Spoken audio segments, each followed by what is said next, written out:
नमस्कार श्रोतागण, उपासना पॉडकास्ट में आप सभी का स्वागत है। आज हम बात करेंगे भगवान श्री कृष्ण के जीवन की उन अनेक रोचक बातों के बारे में जिनके बारे में आप शायद पहले से नहीं जानते होंगे।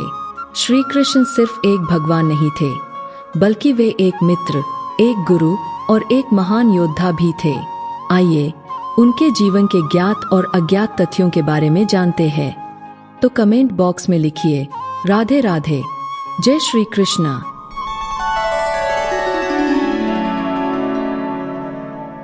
श्री कृष्ण की कई कहानियां जो हम टीवी धारावाहिकों में देखते हैं, लेकिन भगवत पुराण और हरिवंश में नहीं, ज्यादातर मथुरा महात्म्य पर आधारित है। इस पाठ में श्री कृष्ण से जुड़ी कई सूक्ष्म घटनाएं हैं। क्या आप जानते हैं कि भगवत पुराण विष्णु के 22 अवतारों के बारे में बात करता है, जिसमें ऋषभ, जैन भगवान शामिल है। किंवदंती है कि जब वासुदेव श्री कृष्ण को गोकुल ले गए थे, तब देवकी ने अपने नवजात पुत्र की एक मूर्ति बनाई थी। उसने जो बच्चा बनाया उसकी 4 भुजाएं थीं। श्री कृष्ण के कारण पृथ्वी पर मुक्ति पाने वाला पहला राक्षस पूतना है। श्री कृष्ण द्वारा मारे गए सभी राक्षसों को उनके हाथों से मरने और मोक्ष या मुक्ति प्राप्त करने के लिए नियत किया गया था। काकासुर, कौवा दानव को मारने वाले श्री कृष्ण सूरदास के सूरसागर में पाए जाते हैं, लेकिन श्रीमद् भगवत पुराण में इसका उल्लेख नहीं है। हरिवंश के अनुसार श्री कृष्ण गोकुल से वृंदावन जाने की योजना बनाते हैं। इसके लिए वह अपने रोम छिद्रों से भेड़िए पैदा करता है। वे लोगों, बच्चों, गायों और बछड़ों पर हमला करके गोकुल में परेशानी पैदा करते हैं। लोग तब वृंदावन में शिफ्ट होने का फैसला करते हैं। आज हम जो श्री कृष्ण की छवि देखते हैं, उसका वर्णन अभिमन्यु की पत्नी और अर्जुन की पुत्रवधू उत्तरा ने किया था। श्री कृष्ण के परपोते राजा वज्रनाभि ने उत्तरा द्वारा दिए गए विवरण के आधार पर श्री कृष्ण की पहली छवि बनाई। श्री कृष्ण ने पृथ्वी पर जो 3 भोजन ग्रहण किए, वे भक्ति और सादगी को महत्व देते हैं। 3 खाद्य पदार्थ है: पत्थर से भरे और पसीने से लथपथ कुचेला का पीटा चावल, पोहा या अवल, द्रौपदी द्वारा चढ़ाया गया बचा हुआ अनाज, कुछ मामलों में ऐमारैंथ का पत्ता और विदुर के घर में दलिया। श्री कृष्ण को बहुत कम ही मूंछों के साथ चित्रित किया गया है। चेन्नई के ट्रिप्लिकेन पार्थसारथी मंदिर में पूजे जाने वाले श्री कृष्ण के पार्थसारथी रूप की मूंछें हैं। उत्तर प्रदेश के मिर्जापुर में गुफा चित्र में श्री कृष्ण को सुदर्शन चक्र पकड़े हुए दिखाया गया है। यह चित्र 800 ईसा पूर्व का है। सुदर्शन चक्र धारण करने वाले श्री कृष्ण 108 ईसा पूर्व के इंडो ग्रीक सिक्कों पर पाए जाते हैं। 200 ईसा पूर्व से 100 ईसा पूर्व का तमिल संगम साहित्य मेयोन, बैल और गायों के लिए उनके प्रेम के बारे में बात करता है। मायोन की पहचान श्री कृष्ण से की जाती है। केरल में ओणम त्योहार की जड़ें मायोन से जुड़ी है।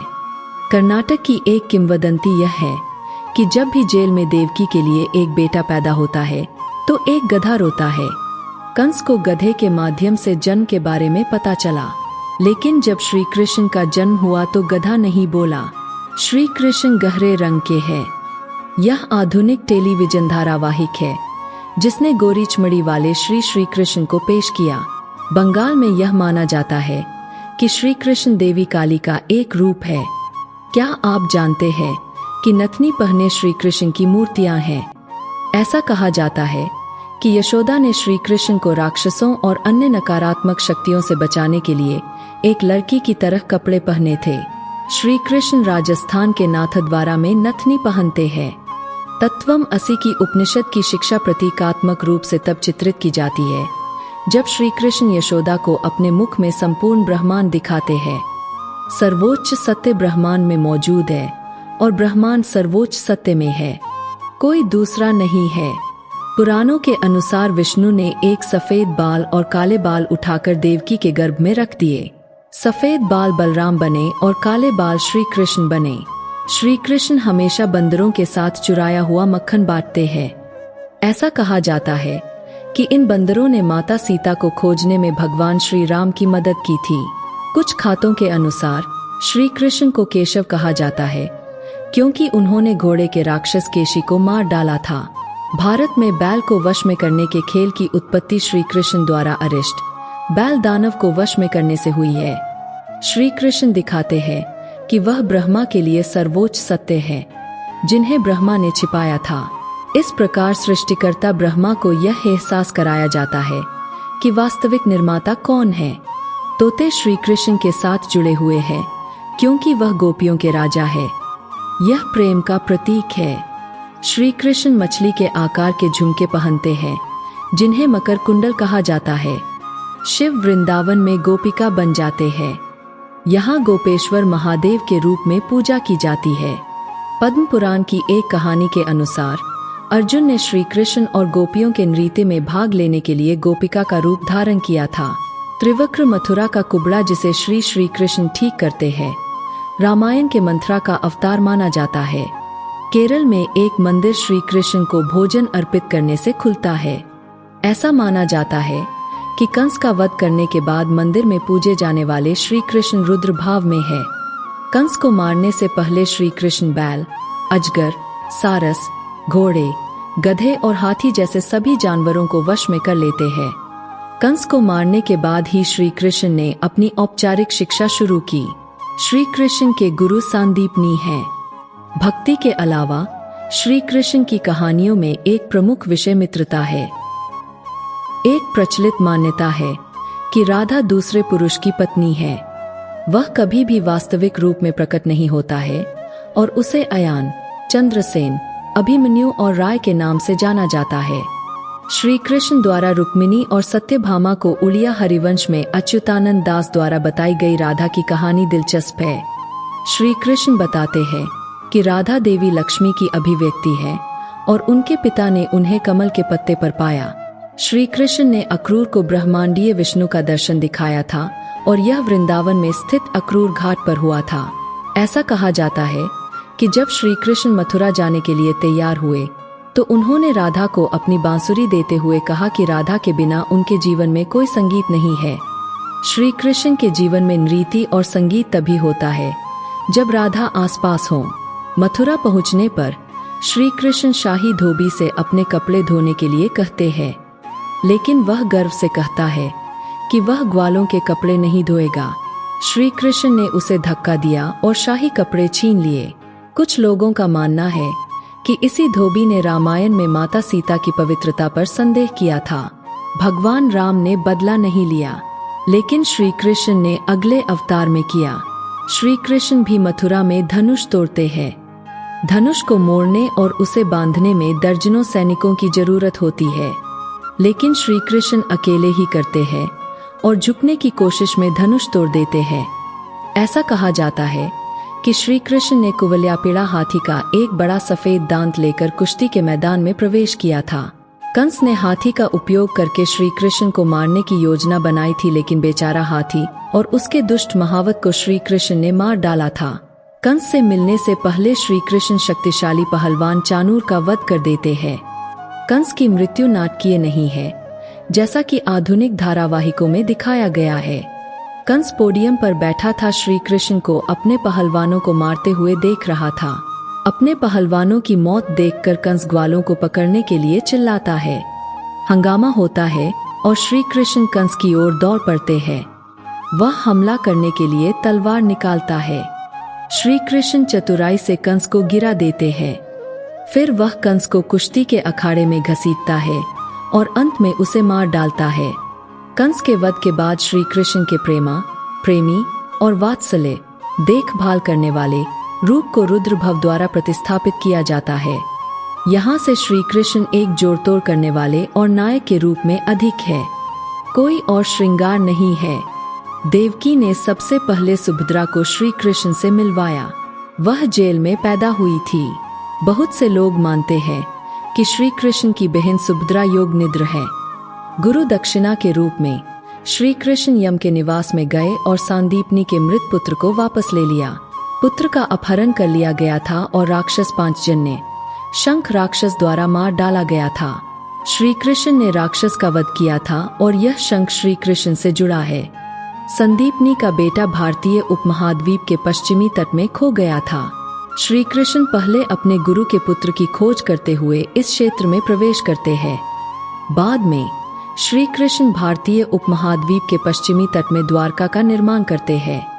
ऐसा कहा जाता है कि देवकी के अनुरोध पर श्री कृष्ण कंस द्वारा मारे गए अपने 6 बड़े भाइयों को वापस पाने के लिए यम के निवास पर गए थे। लेकिन वे यम के निवास में नहीं थे, वे राजा बलि द्वारा शासित सुतला में रह रहे थे। 6 पुत्र असुर थे जिन्होंने मुक्ति के लिए घोर तपस्या की थी। उन्होंने श्री कृष्ण के साथ देवकी के पास जाने का निश्चय किया। अपने सभी 8 पुत्रों को एक साथ देखकर वह बहुत प्रसन्न हुई, लेकिन जल्द ही मोक्ष प्राप्त करते ही 6 बच्चे गायब हो गए। श्री कृष्ण जो अब राजकुमार बन गए थे, उनके कई शत्रु थे। सबसे बड़ा मगड़ा का जरासंध था, इसलिए वह जानता था कि वह कभी वृंदावन नहीं लौट सकता। वह उद्धव को अपना संदेश गोपियों और राधा तक ले जाने के लिए कहता है कि वह वादे के अनुसार वापस नहीं लौटेगा। जरासंध ने मथुरा पर 17 बार आक्रमण किया। श्री कृष्ण और बलराम ने प्रत्येक प्रयास को विफल कर दिया। श्री कृष्ण के बैनर में एक बाज का प्रतीक था। श्री कृष्ण के हथियार सुदर्शन चक्र, तलवार नंदक, गदा कौमुदकी और धनुष सारंग थे। श्री कृष्ण ने मथुरा के निवासियों को द्वारवती द्वीप द्वारका में स्थानांतरित करने की योजना बनाई थी। जरासंध ने मथुरा पर आक्रमण करने के लिए कालेवन की सहायता ली थी। ऐसा कहा जाता है कि श्री कृष्ण और बलराम ने कालेवन की सेना से युद्ध किया था। इस बीच मथुरा के सभी लोग द्वारका भाग गए। कालेवन ऋषि गार्ग्य के पुत्र थे, वह मथुरा का रहने वाला था।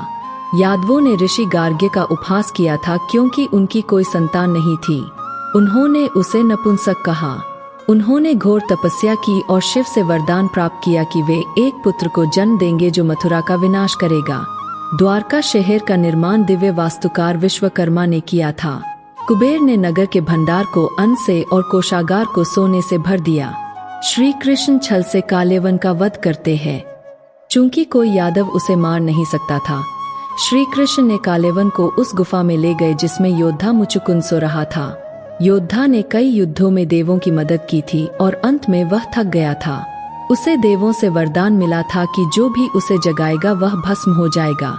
गुफा में कालेवन मुचुकुंद को श्री कृष्ण समझ लेता है और उसे लात मार देता है। योद्धा जाग जाता है और कालेवन को राख में बदल देता है। श्री कृष्ण को गुजरात और राजस्थान में रणछोड़राय के नाम से जाना जाता है क्योंकि वह युद्ध से हट गए थे। ऐसा कहा जाता है कि जरासंध ने कालेवन को मरते देख गुफा को बंद कर दिया और सैनिकों से इसे जलाने के लिए कहा। उन्होंने इस प्रकार सोचा कि श्री कृष्ण और बलराम मारे गए हैं। सभी को लगा कि श्री कृष्ण और यादव मारे गए हैं, लेकिन विदर्भ की रुक्मिणी को विश्वास था कि श्री कृष्ण को कोई नहीं मार सकता। तो उसने एक दूत को पत्र दिया और उसे घूमने के लिए कहा और पता लगाया कि श्री कृष्ण कहाँ रहते थे और पत्र सौंपने के लिए कहा। रुक्मिणी ने प्रतिदिन देवी गौरी की पूजा की। अंत में शिशुपाल के साथ उसकी शादी के दिन एक सुनहरा रथ देवी गौरी के मंदिर में पहुंचा और रुक्मिणी को ले गया। सभी इकट्ठे हुए राजा और योद्धा रथ को रोक नहीं सके। श्री कृष्ण जीवित थे। रुक्मिणी हरण भारत के हर हिस्से में एक बहुत लोकप्रिय विषय है और इस पर आधारित कई कहानियां हैं। श्री कृष्ण के सारथी दारुक है और 4 घोड़े शैब्य, सुग्रीव, मेघपुष्पा और बलहक है। महाराष्ट्र में श्री कृष्ण की वारकरी पूजा में राधा नहीं रुक्मिणी को प्रमुखता दी जाती है। यह विट्ठल और रखुमाई है। रुक्मिणी के भाई रुक्मी ने श्री कृष्ण को चुनौती दी। रुक्मी श्री कृष्ण के लिए कोई मुकाबला नहीं था, लेकिन अभिमानी रुक्मी श्री कृष्ण को चुनौती देती रही। अंत में रुक्मिणी के अनुरोध पर श्री कृष्ण उसे बख्श देते हैं। रुक्मी का आधा सिर और मूछें मुंडवाकर छोड़ दिया जाता है। पारिवारिक कलह समाप्त हो जाती है जब रुक्मी की बेटी श्री कृष्ण और रुक्मिणी के पुत्र प्रद्युम्न से शादी करती है। श्री कृष्ण की 8 पत्नियां हैं: रुक्मिणी, जाम्बवती, सत्यभामा, कालिंदी, सत्य, मित्रविंदा, भाद्र और लक्ष्मण। श्री कृष्ण की 8 पत्नियों को देवी लक्ष्मी के 8 स्वरूपों में माना जाता है और 8 पत्नियों को भी 8 दिशाएं माना जाता है। ऐसा माना जाता है कि श्री कृष्ण की प्रत्येक रानी ने 10 बच्चों को जन्म दिया। इस प्रकार श्री कृष्ण की 80 संतानें हुईं। कौशल के सत्या से विवाह करने के लिए श्री कृष्ण को राजा नागनाजी के 7 बैलों को वश में करना पड़ा। श्री कृष्ण ने अपने शरीर से 6 और श्री कृष्ण बनाए और 7 बैलों को वश में किया। अवंती के मित्र विंदा ने स्वयंवर में श्री कृष्ण से विवाह किया। उसके भाई उसे ग्वाले से शादी करना पसंद नहीं करते थे, लेकिन एक महिला के फैसले का सम्मान करना पड़ता था। माद्रा के लक्ष्मण से विवाह करने के लिए श्री कृष्ण एक तराजू के तवे पर संतुलन करते हुए तेल में अपने प्रतिबिंब को देखकर एक घूमने वाले पहिए पर टिकी मछली की आंख में एक तीर मारते हैं। सत्यभामा का सारा सोना और मूल्यवान श्री कृष्ण के वजन के बराबर नहीं था, लेकिन तुलसी के पौधे का एक पत्ता श्री कृष्ण के वजन से भी बड़ा था। केवल भक्ति ही श्री कृष्ण को प्रसन्न कर सकती है। राजा पौंद्राका एक धोखेबाज था जिसने विष्णु के रूप में कपड़े पहने और इस बात का प्रचार किया कि वह असली विष्णु था। उन्होंने एक बार श्री कृष्ण को आदेश दिया कि वे उन्हें अपने दिव्य हथियार दे, क्योंकि यह उनका है। श्री कृष्ण पौंद्राक के महल में पहुँचे और उन्हें विष्णु की तरह तैयार पाया। श्री कृष्ण ने अपने हथियार फेंके और पौंद्राक को उन्हें रखने के लिए कहा, लेकिन बेचारा राजा उनके नीचे कुचल गया। काशी के राजा सुदक्षिणा को श्री कृष्ण से ईर्ष्या थी और उन्हें श्री कृष्ण की दिव्यता पर संदेह था। उसने जलते बालों के साथ एक राक्षस बनाया। उसने द्वारका में आग लगा दी। श्री कृष्ण ने अपनी डिस्क फेंकी और राक्षस और सुदक्षिणा को मार डाला। द्रौपदी के विवाह समारोह में श्री कृष्ण सबसे पहले पांडवों से मिलते हैं। वह उनका अनुसरण करता है और कुंती से मिलता है और उसे अपने भाई वासुदेव के पुत्र के रूप में पेश करता है। इस प्रकार कुंती उनकी मौसी है और पांडव उनके चचेरे भाई है। श्री कृष्ण से मिलने के बाद कुंती को अपने पुत्रों का पूरा अधिकार वापस लेने का साहस मिलता है। पांडवों को हस्तिनापुर का आधा हिस्सा मिलता है और श्री कृष्ण इंद्रप्रस्थ के निर्माण में उनकी मदद करते हैं। श्री कृष्ण और अर्जुन के बीच विशेष संबंध इंद्रप्रस्थ के निर्माण से शुरू होता है। यह श्री कृष्ण है जो अर्जुन को अपनी बहन सुभद्रा के साथ भाग जाने के लिए कहते हैं। यह उन्होंने पांडवों और यादवों के बीच के बंधन को मजबूत करने के लिए किया था। श्री कृष्ण भी नहीं चाहते थे कि दुर्योधन सुभद्रा से शादी करे। पूरे भारत में अर्जुन और श्री कृष्ण की कई कहानियां हैं। ये सभी कहानियां इस तथ्य की ओर इशारा करती है कि वे नर नारायण हैं। कुछ में श्री कृष्ण को विनम्रता का पाठ पढ़ाना शामिल है, कुछ में अर्जुन को श्री कृष्ण की दिव्यता के बारे में पता लगाना शामिल है। उनमें से लोकप्रिय है हनुमान से मिलना, एक गरीब आदमी के मृत बच्चों को खोजने के लिए वैकुंठ जाना, राक्षस गया के लिए लड़ना, अर्जुन को अपना प्यार पाने में मदद करना आदि। जरासंध के पास श्री कृष्ण के साथ कुश्ती करने का अवसर था, लेकिन वह भीम को चुनता है। जरासंध श्री कृष्ण का यह कहकर मजाक उड़ाता है कि वह युद्ध के मैदान से भाग गया था। भीम जरासंध को मारना नहीं जानते थे। उसे मारने का एक ही तरीका था कि उसके दो टुकड़े कर दो अलग अलग दिशाओं में फेंक दिया जाए। श्री कृष्ण इसे जानते थे और इसके बीच से एक पत्ता फाड़कर दो अलग अलग दिशाओं में फेंककर भीम को रेहे से बताते हैं। शिशुपाल एक विकृत बालक था। श्री कृष्ण ने उसकी विकृति को ठीक किया, लेकिन यह भविष्यवाणी की गई थी कि जो विकृति का इलाज करेगा वह उसे भी मार डालेगा। इसलिए शिशुपाल की मां ने श्री कृष्ण से उनके 100 अपराध क्षमा करने को कहा। शिशुपाल ने इंद्रप्रस्थ के राजा के रूप में युधिष्ठिर के राज्याभिषेक में गलतियों के 100 अंक को पार कर लिया। शिशुपाल की हत्या श्री कृष्ण के सुदर्शन चक्र से हुई थी। शिशुपाल की मृत्यु का बदला लेने के लिए उसके मित्र राजा सलवा ने एक उड़न तश्तरी पर द्वारका पर हमला किया। श्री कृष्ण का बाण उड़न तश्तरी को नीचे गिरा देता है। इसके बाद उन्होंने सालवा का सिर कलम कर दिया। द्रौपदी के धुले हुए बर्तन में जो एक दाना बचा था वह पूरे ब्रह्मांड को खिलाता है, क्योंकि श्री कृष्ण ने उस एक दाने को खा लिया था। श्री कृष्ण जोर देकर कहते हैं कि पांडव वनवास करते हैं। वह यह सुनिश्चित करना चाहता था कि वे राजत्व के लिए तैयार हों। वह यह भी चाहता था कि वे हथियार प्राप्त करें और पृथ्वी पर अधार्मिक राजाओं को लेने के लिए पर्याप्त शक्तिशाली प्रशिक्षण दें। पांडवों के सभी बच्चे द्वारका में रहे जब उनके माता पिता वनवास में थे। श्री कृष्ण और रुक्मिणी के पुत्र प्रद्युम्न को असुर शंबर ने अपहरण कर लिया और समुद्र में फेंक दिया, लेकिन बच्चा भाग गया और बाद में अपने माता पिता के साथ फिर से मिल गया। अनिरुद्ध प्रद्युम्न के पुत्र और श्री कृष्ण के पौत्र थे। उन्हें बाना की बेटी उषा से प्यार हो गया, जो शिव की भक्त थी। बाना ने अनिरुद्ध को कैद कर लिया। श्री कृष्ण और प्रद्युम्न बाण से लड़ते हैं और अनिरुद्ध को बचाते हैं। श्री कृष्ण शिव भक्त बाण को नहीं मारते। उषा और अनिरुद्ध दोनों की शादी हो जाती है। श्री कृष्ण ने अपने पुत्र सांबा को स्त्रियों के साथ दुर्व्यवहार करने का श्राप दिया था। उसके सुंदर चेहरे पर सफेद धब्बे होने का श्राप था। बाद में जब उन्होंने गहन तपस्या की और पुत्र भगवान सूर्य को प्रसन्न किया तो सांबा ठीक हो गए। सांबा जाम्बवती और श्री कृष्ण के पुत्र थे। अर्जुन के बेटे अभिमन्यु और बलराम की बेटी वत्सला ने गुपचुप तरीके से शादी कर ली। इससे बलराम नाराज हो गए, जो चाहते थे कि उनकी बेटी दुर्योधन के बेटे से शादी करे। श्री कृष्ण ने बलराम को शांत किया। विदुर के घर में भोजन करने वाले श्री कृष्ण को भारत के कई क्षेत्रों में दोहराया जाता है। इसमें कहा गया है कि जो चीज है वह है भक्ति और साधारण भेंट। ऐसा कहा जाता है कि विदुर की पत्नी श्री कृष्ण की उपस्थिति से मंत्रमुग्ध हो गईं कि उन्होंने केले के बजाय केले के छिलके दिए। श्री कृष्ण ने उन्हें प्यार से खाया, क्योंकि वह कभी भी भक्ति में अर्पित की जाने वाली किसी भी चीज को अस्वीकार नहीं करते हैं। दुर्योधन ने हस्तिनापुर दरबार में प्रदर्शित श्री कृष्ण के लौकिक रूप को टोना टोटका माना। यह श्री कृष्ण थे जिन्होंने कर्ण को सूचित किया कि वह कुंती का पुत्र और पांडवों का सबसे बड़ा भाई है। लेकिन कर्ण दुर्योधन के प्रति वफादार रहने का फैसला करता है। महाभारत युद्ध में अर्जुन ने श्री कृष्ण को चुना न कि उनकी सेना को नारायणी सेना। श्री कृष्ण की सेना कौरवों की तरफ से लड़ी। भीम का पोता और घटोत्कच का पुत्र बर्बरीक एक शक्तिशाली योद्धा था, लेकिन कुरुक्षेत्र युद्ध में उसने कमजोरों का साथ देने का फैसला किया। श्री कृष्णा ने महसूस किया कि उसकी इच्छा का परिणाम युद्ध अनिर्णायक होगा, क्योंकि बर्बरीक अपनी वफादारी को बदलता रहेगा। तो श्री कृष्ण को यज्ञ के रूप में बर्बरीक का सिर मिला। उन्होंने पूरे युद्ध को देखा।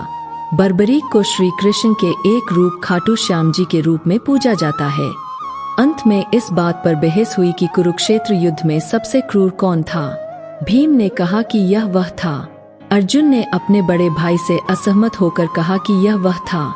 वे बर्बरीक गए जिन्होंने सारी लड़ाई देखी थी। बर्बरीक ने उन्हें बताया कि उसने केवल श्री कृष्ण की मदद से देवी काली को अधार्मिक राजाओं का सफाया करते हुए देखा था। श्री कृष्ण ने मोहिनी का रूप धारण किया और इरावन से विवाह किया, जिसकी अगले दिन बलि दी जानी थी। इस प्रकार इरावन और मोहिनी का विवाह एक रात के लिए हुआ।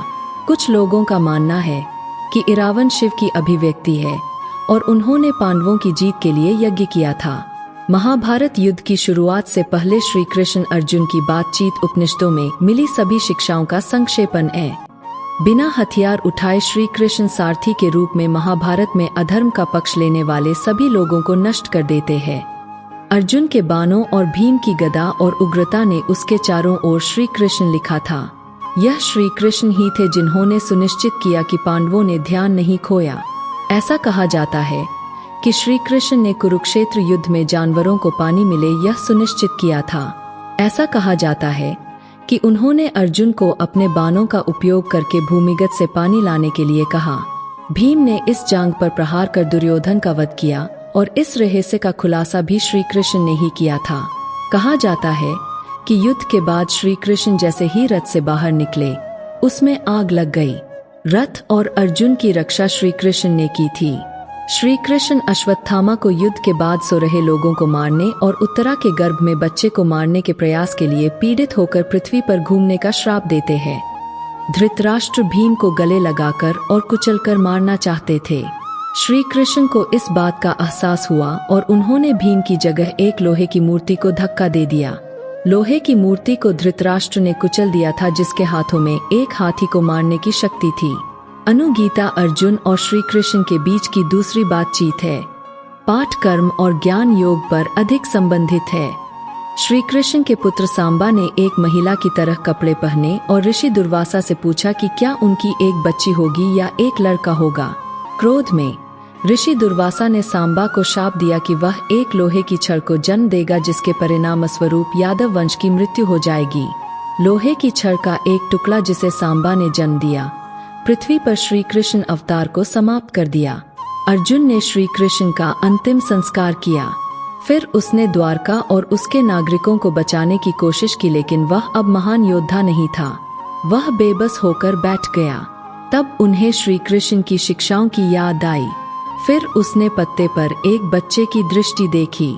सृष्टि का चक्र चलता रहता है।